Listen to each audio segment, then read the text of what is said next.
ওম শান্তি। Good morning, সবাইকে নমস্কার জানাই। আজ আমাদের পিতা, আমাদের সদ্গুরু দাতা আজকে সদ্গুরুবারে আমাদের অন্ধকার থেকে আলোর দিকে নিয়ে যাচ্ছেন। আমাদের আত্মার উন্নয়ন ও মানসিক শান্তির জন্য যে মূল বিষয়গুলো আমাদেরকে শেখাচ্ছেন এবং আমাদেরকে স্মরণ করিয়ে দিচ্ছেন, যার দ্বারা আমরা এই অন্ধকারময় জীবন থেকে আলোরময় জীবনে অনায়াসে পৌঁছে যাব। কিভাবে বাবা আমাদের শেখান যে তুমি তোমার আত্মার উন্নয়ন করো, তোমার সে মানসিক অবস্থার শান্তি আনো, কারণ তোমার রূপই হলো শান্ত স্বরূপ। চলুন বাবা মুরলি আজকে কি আমাদের শিক্ষা দিচ্ছে। প্রথম শিক্ষা হলো আত্মা ও দেহের প্রকৃত পার্থক্য। আমরা নিজেদেরকে দেহ বলি না আত্মা বলি, সেটাই অনেক সময় কনফিউশনের বিষয় হয়। তাই বাবা আমাদেরকে প্রতিদিন স্মরণ করান, তুমি দেহ দেহ বলো না, তোমার নাম, তোমার রূপ সবই বিনাশী, তুমি আত্মা অবিনাশী। আত্মা হলো চেতনা, এই চেতনাতে থাকো, আর দেহ হলো সেই চেতনার বাহন। আত্মা দেহ ছাড়া চলতে পারে না, তেমনি দেহ আত্মা ছাড়া চলতে পারে না, একে অপরের পরিপূরক। প্রধান কি পার্থক্য আছে? প্রকৃতিভাবে আপনি দেখুন, আত্মা অদৃশ্য, সূক্ষ্ম, চেতন প্রকৃতির কনসিয়াস। দেহ দৃশ্যমান, স্থূল, জড়। যেটার প্রাণ আছে, যে সচল, তাকে সবসময় অনুভব করা কঠিন হয়। স্থায়িত্ব হিসেবে কি আছে? আত্মা অবিনাশী, এটার্নাল, দেহ বিনাশী, টেম্পোরারি। আত্মা জন্ম জন্মান্তর ধরে থাকে, কিন্তু দেহ বারবার পরিবর্তিত হচ্ছে। কটা দেহ তুমি ধারণ করেছো সেটা বাবা আমাদেরকে বলে দেন। পরিচয়, আইডেন্টিটি। আত্মা আমি, আই মিনস কনসিয়াসনেস। দেহ মানে সেই দেহের রূপ, নাম, পদবী। আমি অমুক, আমি ডাক্তার, আমি শিক্ষক, এগুলো আত্মার আসল পরিচয় নয়। আমি হলো আত্মার আসল পরিচয়। অবস্থান কোথায়? বাবা বলছেন, তুমি যে আত্মা, ভ্রুকুটির মাঝখানে, সেখানে তুমি অবস্থান করো। আর দেহ হলো সম্পূর্ণ শরীর, তাহলে সম্পূর্ণ শরীরকে চালাচ্ছ তুমি। কর্ম ও অভিজ্ঞতার দ্বারা তুমি অনুভব করো। আত্মা অনুভব করে, আত্মা সিদ্ধান্ত নেয়, আত্মা বিচার সক্ষমতা তৈরি করে, আত্মা অভিজ্ঞতা সঞ্চয় করে। আর দেহ আত্মার নির্দেশে শুধুমাত্র কাজ করে, যন্ত্রের মতো। পরিবর্তন, আত্মা কিন্তু অপরিবর্তনীয়, আনচেঞ্জিং এসেন্স। যেমন আমরা বাচ্চাদেরকে বোঝাই যে এই জল দেখছো বাষ্পীভূত হয়ে উপরে যাচ্ছে, সেই মেঘে আবার জলকণা জমা হয়ে বৃষ্টির আকারে ফিরে আসছে। ফলে এগুলো সবই আনচেঞ্জিং প্রসেস, এগুলো সব সময় আছে।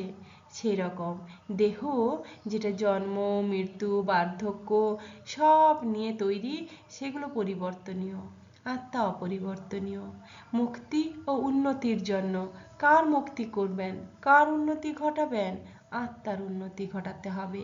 তাই বাবা বলছেন, জ্ঞান, যোগ আর সৎ কর্মের মাধ্যমে দেহের উন্নতি নয়, আত্মার উন্নতি ঘটাও। দেহের উন্নতি তো আমাদের অটোমেটিক হয়, আমরা খাবার খেলে আমাদের বয়স বাড়ার সাথে সাথে দেহের উন্নতি হয়, কিন্তু আত্মার কি উন্নতি কিভাবে ঘটে? কর্মের উন্নতি কিভাবে ঘটে? জ্ঞানের দ্বারা, তাই না? তাই আত্মা ও দেহ একটা সুন্দর পার্থক্য। প্রকৃতি আপনি পেয়ে গেলেন, একটা চেতন, একটা জড়, একটা স্থায়িত্ব হচ্ছে একটা অবিনাশী, একটা বিনাশী। একটার পরিচয় আমি, একটার পরিচয় নাম রূপ, একটার ভূমিকা অভিজ্ঞতা গ্রহণকারী, একটা বাহন, একটা পরিবর্তনীয়, একটা অপরিবর্তনীয়। এগুলো আপনি যদি জানেন, আপনার বুঝতে অনেক সুবিধে হয়। ঈশ্বরকে কেন বাবা বলা হয়? কেন বলুন আপনি ঈশ্বরকে বাবা বলেন? অন্য কোনো সম্পর্কে মনে করেন না, কারণ সৃষ্টির সম্পর্ক, রিলেশনস অফ ক্রিয়েশন। ঈশ্বর হলেন আমাদের সবার আদি উৎস। যেভাবে পিতা সন্তানের উৎস, তেমনি ঈশ্বর আমাদের আত্মার উৎস। তাই তাকে বাবা বলা হয়। স্নেহ ও সম্পর্ক, লাভ ও কানেকশন। বাবা শব্দ থাকে ভালোবাসা, নিরাপত্তা, ঘনিষ্ঠতা। ঈশ্বরের সাথে এই পার্সোনাল সম্পর্ক তৈরি করতে বলা হয়। তাই বাবা বলে সম্বোধন করো। শিব বাবা, তিনি আমাদের আত্মাদের মিষ্টি পিতা। উত্তরাধিকার, বাবা যেমন সন্তানদের জন্য সমস্ত ধন সম্পত্তি রেখে যান, তার উত্তরাধিকার বানিয়ে দিয়ে যান, ঈশ্বরের তেমনি আমাদেরকে তার সমস্ত ধন সম্পত্তি খাজানা দিয়েছেন, যেমন সুখ, শান্তি, জ্ঞান, স্বর্গের রাজ্য। তাই তো তাকে বাবা বলা হয়।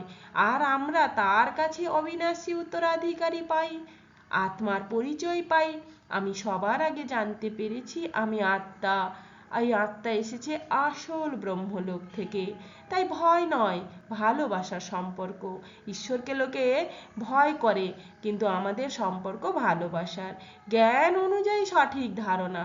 জ্ঞান বলে ঈশ্বর সর্বব্যাপী নন, তিনি নিরাকার এক পিতা। তাই তাকে বাবা বলে সম্বোধন করা, এটাই হলো সত্য জ্ঞান এবং সত্য সম্পর্ক। তাই আমাদের বাবা বলছেন মাম একম স্মরণ করো। কেন বলুন তো মাম একম স্মরণ করা এত গুরুত্বপূর্ণ? মাম একম স্মরণ করা মানে কি?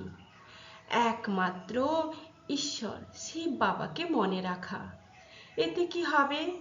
আপনার মনকে একাগ্র করবে, যাকে বলা হয় ফোকাস অ্যান্ড কনসেন্ট্রেশন। মন স্বাভাবিকভাবে বহুদিকে ছড়িয়ে যায়। আর মামেকাম স্মরণ করলে মন একদিকে স্থির হয়, অস্থিরতা কমে যায়। এটি এক ধরনের মেন্টাল ডিসিপ্লিন। তাই আমাদের রাজযোগ কিন্তু সাধারণ একটা যোগ নয়। এটা আপনার মনকে একটা সুশৃঙ্খলে আবদ্ধ করে। তারপর বাবা বলছেন পাপ ও নেতিবাচকতা ধ্বংস হয়। স্মরণ হলো যোগ অগ্নি। এই অগ্নিতে যত পাপ কর্ম আছে সব ভস্মীভূত হয়, তেমনি নেতিবাচক সংস্কার সেগুলো আর তৈরি হয় না। আত্মাকে পবিত্র করে। আত্মা যখন একমাত্র বাবাকে স্মরণ করে, তখন আত্মা পরিষ্কার হয়, শক্তি বৃদ্ধি পায়, যাকে বলা হয় আত্মার ইনার পিউরিফিকেশন। দেহ অভিমান দূর হয়। তাই যখন অর্জুন শ্রীকৃষ্ণকে বলছে, শ্রীকৃষ্ণ তখন বলছে তুমি যুদ্ধ করছো না, অর্থাৎ আমি আত্মা, এই চেতনাতে আসো। ফলে তোমার অহংকার কমে যাবে, তোমার মধ্যে নম্রতা বাড়বে, মানুষ আই থেকে সোল কনসিয়াস হয়ে যাবে। ঈশ্বরের সঙ্গে সম্পর্ক দৃঢ় করো। মামেকাম স্মরণ মানে সেই ঈশ্বর, সেই সৃষ্টিকর্তা, সেই পিতার সাথে তোমার সম্পর্ক হবে ভালোবাসার, আস্থার, আর শক্তিও বৃদ্ধি পাবে। মুক্তির পথ সহজ করে। স্মরণের দ্বারা আত্মা মুক্ত হয়, অন্ধকার থেকে আলোর দিকে নিয়ে যায়। কলিযুগ মানেই তো অন্ধকার, কলহকারী যুগ। আর সত্য যুগ হলো সেই সত্য প্রধান যুগ, যেখানে যাওয়াটা খুব সোজা। শুধুমাত্র ঈশ্বর স্মরণ, বিকার মুক্ত জীবন মানসিক শান্তি ও শক্তি প্রদান করে। এতে আপনার মন দেখবেন কত শান্ত হবে, স্ট্রেস কমে যাবে, আত্মবিশ্বাস বাড়বে। এটিকেই বলা হয় মাইন্ডফুলনেসের উচ্চতর রূপ। জ্ঞান বনাম ভক্তির পার্থক্য। জ্ঞান নলেজ, ভক্তি ডিভোশন, দুটোই আধ্যাত্মিকতার অংশ, কিন্তু একটু পার্থক্য আছে। মৌলিক ধারণা যদি আপনি দেখেন, জ্ঞান সত্যকে জানার চেষ্টা করে, বোঝার চেষ্টা করে, উপলব্ধি করার চেষ্টা করে। ভক্তি তো অন্ধের মতো, ঈশ্বরের প্রতি বিশ্বাস, প্রেম আর উপাসনা বাড়ায়। জ্ঞান আমাদের বোধগম্যতা বাড়ায়, ভক্তি আমাদের বিশ্বাস বাড়ায়। দুটোই পাশাপাশি দরকার। পদ্ধতি কি আছে?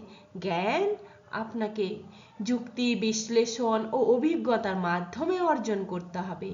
ভক্তি, প্রার্থনা, নিয়ম নিষ্ঠা, পূজা, আচার অনুষ্ঠান এগুলোর মধ্য দিয়ে পালন করতে হবে। লক্ষ্য কি? জ্ঞান আপনাকে মুক্তি, সত্য উপলব্ধি ও আত্মজ্ঞানের বিস্তার ঘটাবে। ভক্তি কি করবে? ঈশ্বরের প্রতি ভালোবাসা আর আত্মসমর্পণ বাড়াবে। দুটোর ফলাফল জেনে নিন। জ্ঞান অন্ধকার থেকে আলো, অজ্ঞানতা দূর করবে, আর ভক্তি বিশ্বাস বাড়াবে, ভয় দুঃখ এগুলি দূর হবে। স্থায়িত্ব কোনটার বেশি? জ্ঞান দৃঢ় এবং স্থায়ী, কারণ এটা আমার অভিজ্ঞতা থেকে প্রাপ্ত হয়েছে। ভক্তি কখনো কখনো আবেগ নির্ভরশীল হয়, তাই পরিবর্তনশীল হতে পারে। সম্পর্ক, জ্ঞানের দ্বারা ঈশ্বরকে বোঝা। আমাদের ঈশ্বর কেমন? আমাদের ঈশ্বর হলো জ্ঞানেশ্বর, জ্ঞানের সাগর। আর ভক্তি হলো ঈশ্বরকে অনুভব করা, ভালোবাসা।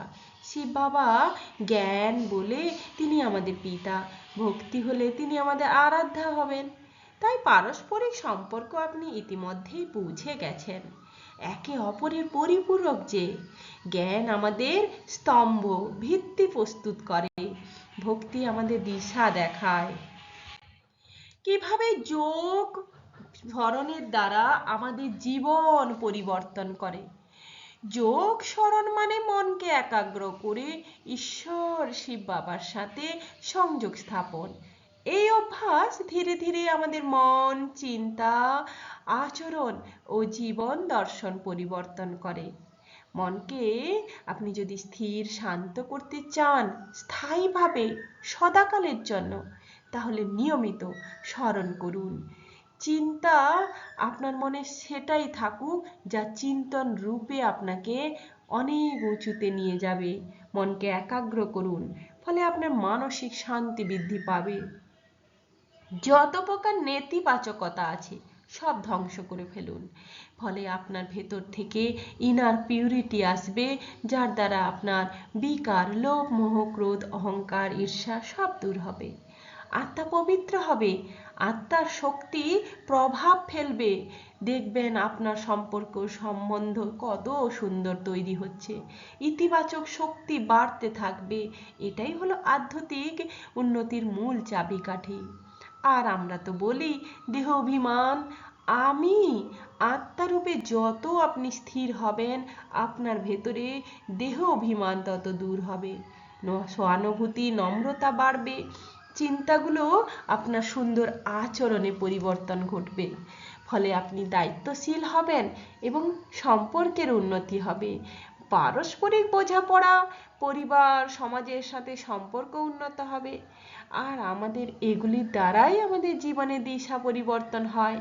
আমরা যখন এই সত্য জ্ঞান জেনে যাই, আমি কে, আমার লক্ষ্য কি, আমার জীবনের উদ্দেশ্যই বা কি, এতে আপনার জীবনের আত্মবিশ্বাস বাড়ে, আত্মাকে শক্তিশালী করে। তাই স্মরণ খুব দরকার। স্মরণ মানে একান্তে বসে এক স্তরে এক বাবার সাথে আপনার মনকে নিয়ে যাওয়া, মুরলির পয়েন্টগুলো চিন্তন করা, ফলে আপনি যে কোনো সমস্যার মোকাবিলা করতে সক্ষম হয়ে যাবেন। মন আপনার শান্ত থাকলে সেখান থেকে যে বিচার উৎপন্ন হবে না, সেই বিচারই আপনাকে শক্তিশালী করবে, আপনার সকল সমস্যাকে দূর করবে। আর আপনার মনে হবে বাবা যে বলেন তুফান কো তোফা বানালো, তখন আপনি সেখান থেকে সমস্ত উপহার পেতে থাকবেন। এটাই হলো জীবনের ইতিবাচক পরিবর্তন। তাই কলিযুগ হলো এক নেতিবাচক যুগ, অন্ধকারময় যুগ, অজ্ঞানতার যুগ, যেখানে একে অপরের সাথে শুধু লড়াই করে। আর আলোর যুগ হলো সত্য যুগ। এই যাত্রাপথে চলুন না, একবার যাত্রা করি। একবার আমরা এই কলিযুগ থেকে ওই বিপরীত প্রান্তে রয়েছে এক আলোরময় দুনিয়া, সত্যযুগ, উন্নত চেতনার পরিবর্তনের যুগ। কলিযুগে যে অন্ধকার, যেখানে প্রতিটা ক্ষণে, প্রতিটা স্থানে পরিবেশও যেন এত বিভ্রান্তকর, এত পরিবেশও যেন এত অন্ধকারময়, যেখানে ভালোই লাগে না। সবাই শুধু নিজের দেহ, নিজের সম্পর্ক, কোনো মূল্যবোধ নেই, শুধু এগুলো নিয়ে ভাবছে আমার মনে হয় অনেক বেশি জানি, আমি সর্বশ্রেষ্ঠ। এইগুলো যে মানুষকে অন্ধকারের দিকে নিয়ে যায় সেটা কিন্তু সে বুঝতে পারে না। চলুন না আলো, তাই তো বলা হয়েছিল উপনিষদে, অসত মা সৎগময় তমসমা জ্যোতির্গময়। আলোর পথ, আলো মানে সত্য জ্ঞান, আত্মপরিচয়, ঈশ্বরের দেখানো সঠিক পথ, যেই পথে একবার মানুষ চলতে শুরু করলে তার জীবনে শুধু আলোময় হয়, সে সমস্ত অন্ধকার ভুলে যায়। এই যাত্রাপথ হলো এক ট্রান্সফরমেশন প্রসেস। আমরা যে আত্মা, এই আত্মা আজ অন্ধকার যুগে প্রবেশ করেছে, এই আত্মাকে আলোর যুগে নিয়ে যেতে হবে, সত্য যুগে নিয়ে যেতে হবে। কিভাবে নেবেন? জ্ঞানের দ্বারা, স্মরণের দ্বারা, দেহ অভিমান ত্যাগের দ্বারা, গুণ পরিবর্তনের দ্বারা। সম্পূর্ণ পবিত্র হতে হবে। সুখ শান্তিময় সমৃদ্ধি পেতে গেলে আপনাকে করতে হবে এই তপস্যা। কিসের তপস্যা? রাজযোগ আপনাকে শিখতে হবে। সৎ এবং সৎচিৎ আনন্দ এই আত্মচেতনায় আপনাকে থেকে আপনাকে সত্য ও ন্যায়ের পথ নিতে হবে। অবশেষে অন্ধকার কলিযুগ থেকে আলোর সত্য যুগে যাত্রা হলো অজ্ঞানতা থেকে জ্ঞানের যাত্রা, দেহ অভিমান থেকে আত্ম অভিমানের যাত্রা, দুঃখ থেকে সুখের দিকে আধ্যাত্মিক উন্নতির যাত্রা। এই প্রক্রিয়ায় আমাদের সারা দিন স্মরণে রাখা উচিত, যার মাধ্যমে আমরা ঈশ্বরের জ্ঞান ও স্মরণের দ্বারা আমরা শতযুগী দুনিয়া প্রাপ্ত করব, আমরা শত প্রধান হব। ওম শান্তি।